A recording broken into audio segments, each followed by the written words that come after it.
Presidência da República, Casa Civil, Subchefia para Assuntos Jurídicos. Lei nº 556, de 25 de junho de 1850. Código Comercial, Título 4 do Piloto e Contramestre Art. 538. A habilitação e deveres dos pilotos e contramestres são prescritos nos regulamentos de marinha. Art. 539. O piloto, quando julgar necessário mudar de rumo, comunicará ao capitão as razões que assim o exigem, e se este se opuser, desprezando as suas observações, que em tal caso deverá renovar-lhe na presença dos mais oficiais do navio, lançará o seu protesto no Diário da Navegação, artigo número 504, o qual deverá ser por todos assinado, e obedecerá às ordens do capitão, sobre quem recairá toda a responsabilidade. Art. 540. O piloto, que, por imperícia, omissão ou malícia, perder o navio ou lhe causar dano, será obrigado a ressarcir o prejuízo que sofrer o mesmo navio ou a carga, além de incorrer nas penas criminais que possam ter lugar. A responsabilidade do piloto não exclui a do capitão nos casos do artigo número 529 art. 541, por morte ou impedimento do capitão recai o comando do navio no piloto, e na falta ou impedimento deste no contramestre, com todas as prerrogativas, faculdades, obrigações e responsabilidades inerentes ao lugar de capitão. Art. 542. O contramestre TUI, recebendo ou entregando fazendas, não exige e entrega ao capitão as ordens, recibos, ou outros quaisquer documentos justificativos do seu ato, responde por perdas e danos daí resultantes. Título V do ajuste e soldadas dos oficiais e gente da tripulação, seus direitos e obrigações. Art. 543. O capitão é obrigado a dar às pessoas da tripulação, que o exigirem, uma nota por ele assinada, em que se declara a natureza do ajuste e preço da soldada, e a lançar na mesma nota as quantias que se forem pagando por conta. As condições do ajuste entre o capitão e agente da tripulação, na falta de outro título do contrato, provam-se pelo rol da equipagem ou matrícula, subentendendo, se sempre compreendido no ajuste o sustento da tripulação. Não constando pela matrícula, nem por outro escrito do contrato, o tempo determinado do ajuste, entende-se sempre que foi por viagem redonda ou de ida e volta ao lugar em que teve lugar a matrícula. Art. 544, achando-se o livro da receita e despesa do navio conforme a matrícula, artigo número 467, e escriturado com regularidade, artigo número 503, fará inteira fé para a solução de quaisquer dúvidas que possam suscitar-se sobre as condições do contrato das soldadas, quanto, porém, as quantias entregues por conta, prevalecerão, em caso de dúvida, os assentos lançados nas notas de que trata o artigo precedente. Art. 545, são obrigações dos oficiais e gente da tripulação: 1. Ir para bordo prontos para seguir viagem no tempo ajustado, pena de poderem ser despedidos. 2. Não sair do navio nem passar a noite fora sem licença do capitão, pena de perdimento de um mês de soldada. 3. Não retirar os seus efeitos de bordo sem serem visitados pelo capitão, ou pelo seu segundo, debaixo da mesma pena. 4. Obedecer sem contradição ao capitão e mais oficiais, nas suas respectivas qualidades, e abster-se de brigas, debaixo das penas declaradas nos artigos N. 498 e 555, 5. Auxiliar o capitão, em caso de ataque do navio, ou desastre sobrevindo à embarcação ou à carga, seja qual for a natureza do sinistro, pena de perdimento das soldadas vencidas. 6. Fim da viagem, fundear e desaparelhar o navio, conduzi-lo a surgidouro seguro, e amarra-lo, sempre que o capitão o exigir, pena de perdimento das soldadas vencidas. 7. Prestar os depoimentos necessários para a ratificação dos processos testemunháveis, e protestos formados a bordo. Artigo número 505, recebendo pelos dias da demora uma indenização proporcional às soldadas que venciam, faltando a este dever não terão ação para demandar as soldadas vencidas. Art. 54.6. Os oficiais e quaisquer outros indivíduos da tripulação, que, depois de matriculados, abandonarem a viagem antes de começada, ou se ausentarem antes de acabada, podem ser compelidos com prisão ao cumprimento do contrato, a repor o que se lhes houver peaje adiantado, e a servir um mês sem receberem soldada. Art. 547, se depois de matriculada a equipagem se romper a viagem no porto da matrícula por fato do dono, capitão, ou afretador, a todos os indivíduos da tripulação justos ao mês se abonará soldada de um mês, além da que tiverem vencido, aos que estiverem contratados por viagem abonar-se, a metade da soldada ajustada. Se, porém, o rompimento da viagem tiver lugar depois da saída do porto da matrícula, os indivíduos justos ao mês têm direito a receber, não pelo tempo vencido, mas também pelo que seria necessário para regressarem ao porto da saída, ou para chegarem ao do destino, fazendo-se a conta por aquele que se achar mais próximo. Aos contratados por viagem redonda se pagará como se a viagem se achasse terminada. Tanto os indivíduos da equipagem justos por viagem, como os justos ao mês, têm direito a que se lhes pague a despesa da passagem do porto da despedida para aquele onde ou para onde se ajustarem, que for mais próximo.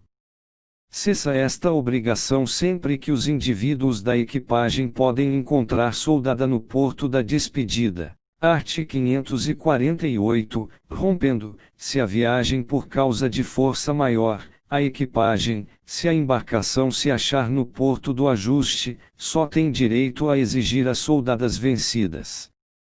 São causas de força maior: 1. Declaração de guerra, ou interdito de comércio entre o porto da saída e o porto do destino da viagem. 2. Declaração de bloqueio do porto, ou peste declarada nele existente. 3. Proibição de admissão no mesmo porto dos gêneros carregados na embarcação. 4. Detenção ou embargo da embarcação, no caso de se não admitir fiança ou não ser possível dá-la, que exceda ao tempo de 90 dias. 5. Inavegabilidade da embarcação acontecida por sinistro.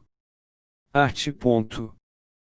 549, se o rompimento da viagem por causa de força maior acontecer achando-se a embarcação em algum porto de arribada, a equipagem contratada ao mês só tem direito a ser paga pelo tempo vencido desde a saída do porto até o dia em que for despedida, e a equipagem justa por viagem não tem direito a soldada alguma se a viagem não se conclui.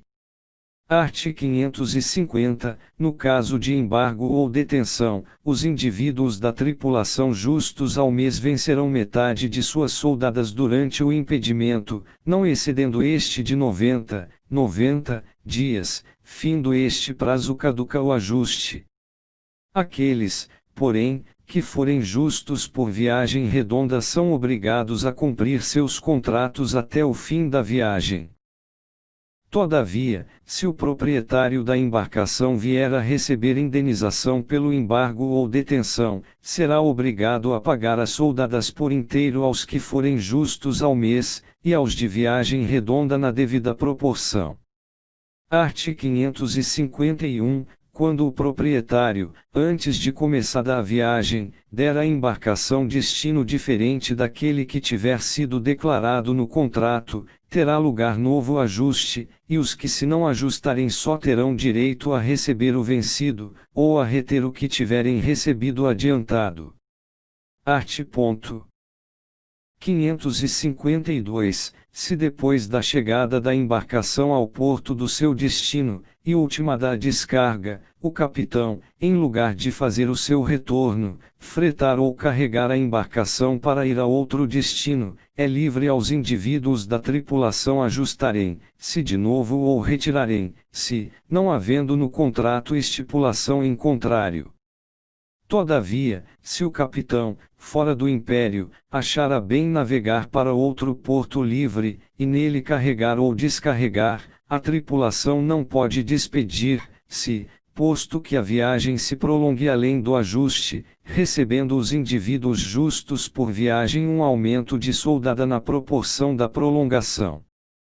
Art. 553, sendo a tripulação justa a partes ou quinhão no frete, não lhe será devida indenização alguma pelo rompimento, retardação ou prolongação da viagem causada por força maior, mas se o rompimento, retardação ou prolongação provier de fato dos carregadores, terá parte nas indenizações que se ou cederem ao navio, fazendo, se a divisão entre os donos do navio e a gente da tripulação, na mesma proporção em que o frete deveria ser dividido. Se o rompimento, retardação ou prolongação provier de fato do capitão ou proprietário do navio, estes serão obrigados às indenizações proporcionais respectivas.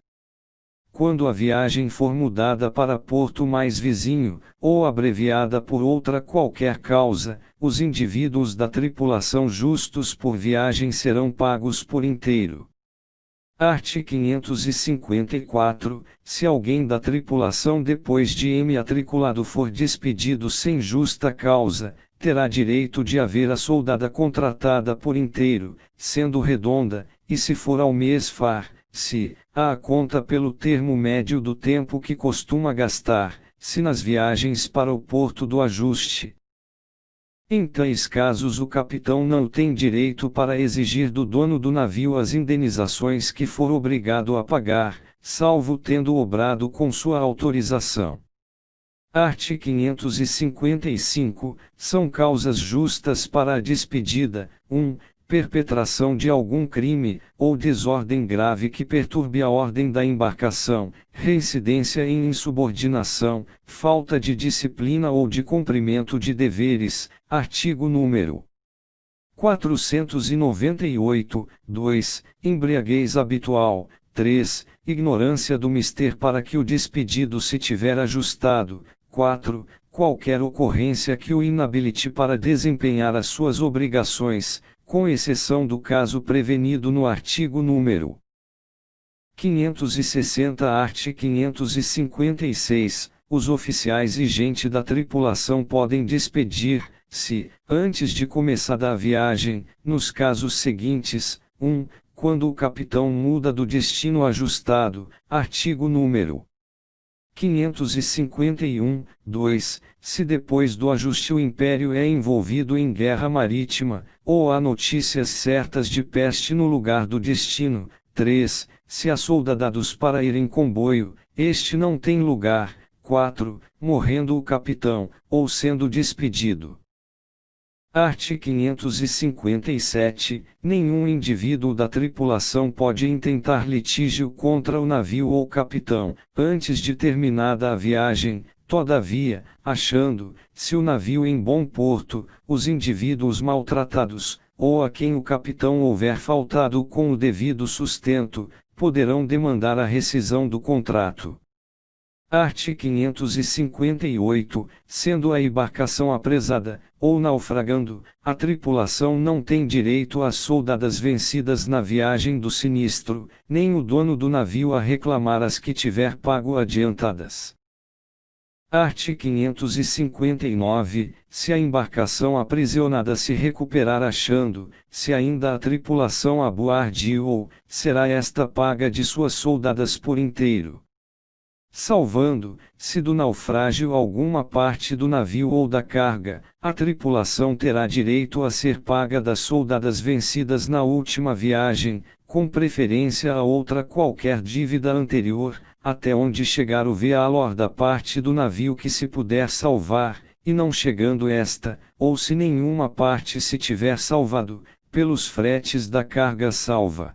Entende-se última viagem, o tempo decorrido desde que a embarcação principiou a receber o lastro ou carga que tiver a bordo na ocasião do apresamento, ou naufrágio.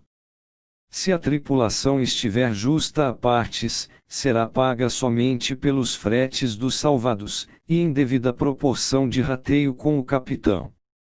Art. 560, não deixará de vencer a soldada ajustada qualquer indivíduo da tripulação que adoecer durante a viagem em serviço do navio, e o curativo será por conta deste, se, porém, a doença for adquirida fora do serviço do navio, cessará o vencimento da soldada enquanto ela durar, e a despesa do curativo será por conta das soldadas vencidas, e se estas não chegarem, por seus bens ou pelas soldadas que possam vir a vencer.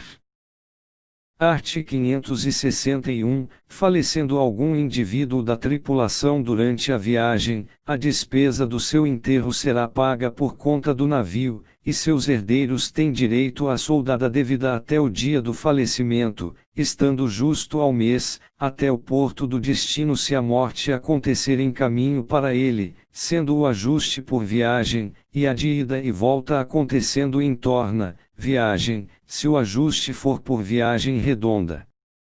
Art. 562, qualquer que tenha sido o ajuste, o indivíduo da tripulação que for morto em defesa da embarcação será considerado como vivo para todos os vencimentos e quaisquer interesses que possam vir aos da sua classe, até que a mesma embarcação chegue ao porto do seu destino.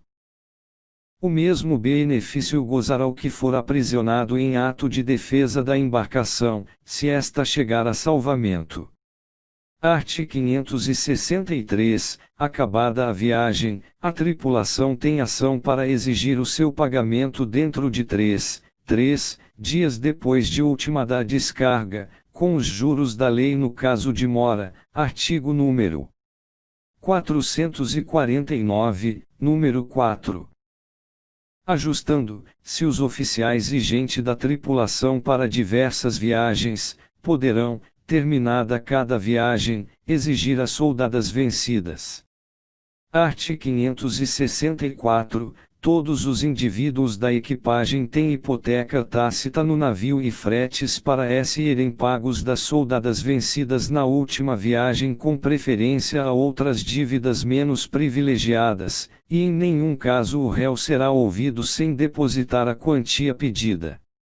Entender-se, há por equipagem ou tripulação para o dito efeito, e para todos os mais expostos neste título, o capitão, oficiais, marinheiros e todas as mais pessoas empregadas no serviço do navio, menos as sobrecargas.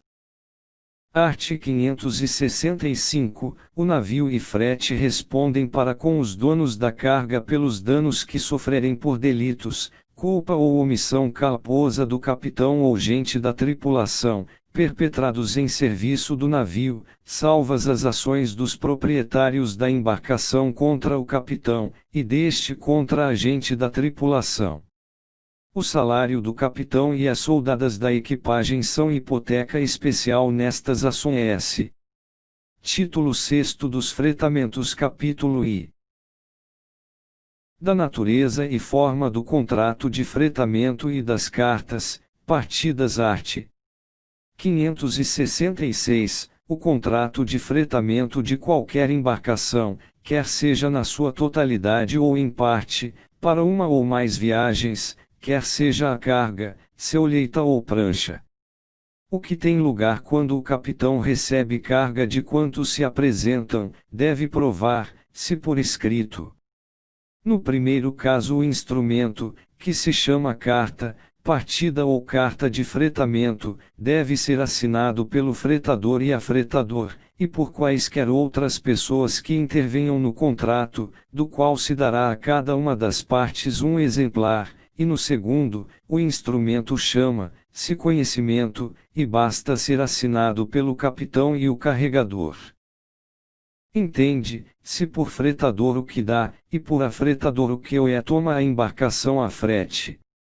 Art. 567, a carta, partida deve enunciar, 1. O nome do capitão e o do navio, o porte deste, a nação a que pertence, e o porto do seu registro, artigo número 460, 2. O nome do fretador e o do afretador, e seus respectivos domicílios, se o fretamento for por conta de terceiro deverá também declarar, se o seu nome e domicílio, 3. A designação da viagem, se é redonda ou ao mês, para uma ou mais viagens, e se estas são de ida e volta ou somente para ida ou volta, e finalmente se a embarcação se freta no todo ou em parte. 4. O gênero e quantidade da carga que o navio deve receber, designada por toneladas, N graus S, peso ou volume, e por conta de quem a mesma será conduzida para bordo, e deste para a terra. 5. O tempo da carga e descarga, portos de escala quando a haja, as estadias e sobreestadias ou demoras, e a forma por que estas se hão de vencer e contar. 6. O preço do frete, quanto há de pagar, se de primagem ou gratificação, e de estadias e sobreestadias, e a forma, tempo e lugar do pagamento. 7. Se há lugares reservados no navio, além dos necessários para o uso e acomodação do pessoal e material do serviço da embarcação. 8. Todas as mais estipulações em que as partes se acordarem. Art. 568. As cartas de fretamento devem ser lançadas no registro do comércio, dentro de 15 dias a contar da saída da embarcação nos lugares da residência dos tribunais do comércio, e nos outros, dentro do prazo que estes designarem. Artigo número 31. Art. 569. A carta de fretamento valerá como instrumento público tendo sido feita por intervenção e com assinatura de algum corretor de navios, ou na falta de corretor por tabelião que porte por fé ter sido passada na sua presença e de duas testemunhas com ele assinadas. A carta de fretamento que não for autenticada por alguma das duas referidas formas, obrigará as próprias partes mas não dará direito contra terceiro. As cartas de fretamento assinadas pelo capitão valem ainda que este tenha excedido as faculdades das suas instruções, salvo o direito dos donos do navio por perdas e danos contra ele pelos abusos que cometer. Art. 570. Fretando, se o navio por inteiro, entende-se que fica somente reservada a câmara do capitão, os agasalhados da equipagem, e as acomodações necessárias para o material da embarcação.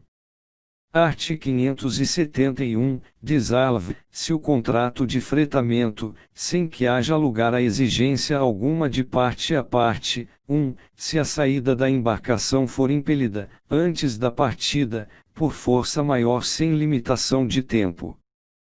2. Sobrevindo, antes de principiada a viagem, declaração de guerra, ou interdito de comércio com o país para onde a embarcação é destinada, em consequência do qual o navio e a carga conjuntamente não sejam considerados como propriedade neutra.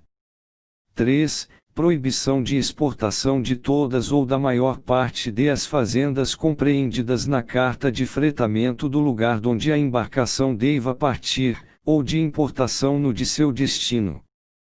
4. Declaração de bloqueio do porto da carga ou do seu destino, antes da partida do navio. Em todos os referidos casos as despesas da descarga serão por conta do afretador ou carregadores. Art. 572. Se o interdito de comércio com o porto do destino do navio acontece durante a sua viagem, e se por este motivo o navio é obrigado a voltar com a carga, deve-se somente o frete pela ida, ainda que o navio tivesse sido fretado por ida e volta.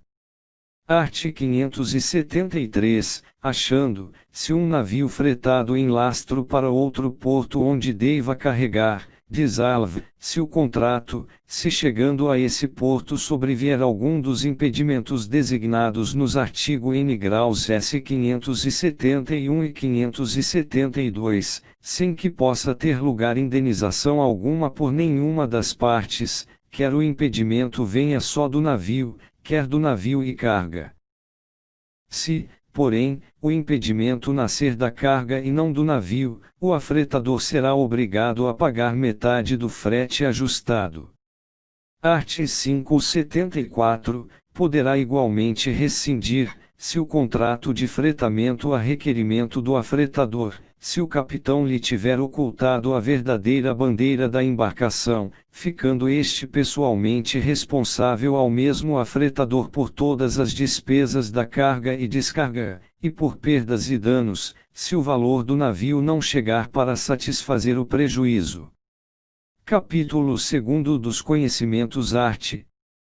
575. O conhecimento deve ser datado, e declarar, 1. O nome do capitão, e o do carregador e consignatário, podendo omitir, se o nome deste se for a ordem, e o nome e porte do navio. 2. A qualidade e a quantidade dos objetos da carga, suas marcas e números, anotados à margem. 3. O lugar da partida e o do destino, com declaração das escalas, havendo, as. 4. O preço do frete e primagem, se esta for estipulada, e o lugar e forma do pagamento. 5. A assinatura do capitão, artigo número 577, e a do carregador.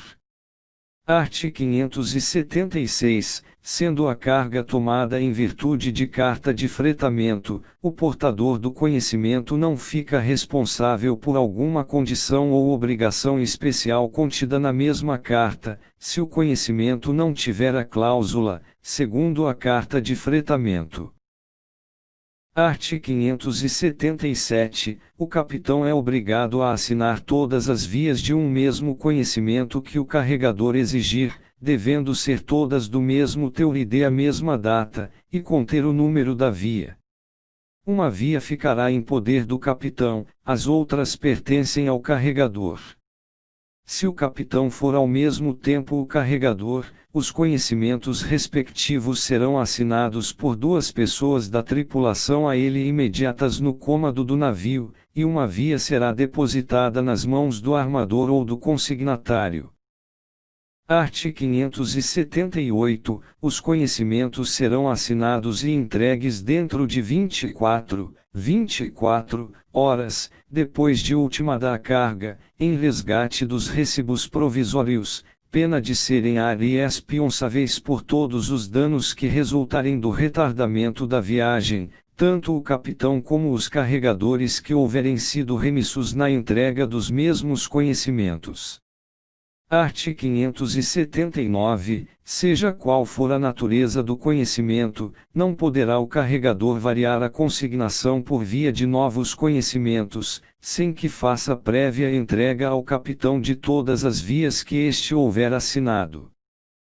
O capitão que assinar novos conhecimentos sem ter recolhido todas as vias do primeiro ficará responsável aos portadores legítimos que se apresentarem com alguma das mesmas vias. Art. 580. Alegando, se extravio dos primeiros conhecimentos, o capitão não será obrigado a assinar segundos, sem que o carregador preste fiança à sua satisfação pelo valor da carga neles declarada. Art. 581. Falecendo o capitão da embarcação antes de fazer-se a vela, ou deixando de exercer o seu ofício, os carregadores têm direito para exigir do sucessor que revalide com a sua assinatura os conhecimentos por aquele assinados, conferindo, se a carga com os mesmos conhecimentos, o capitão que os assinar sem esta conferência responderá pelas faltas, salvo se os carregadores convierem que ele declare nos conhecimentos que não conferiu a carga. No caso de morte do capitão ou de ter sido despedido sem justa causa, serão pagas pelo dono do navio as despesas da conferência, mas se a despedida provier de fato do capitão, serão por conta deste.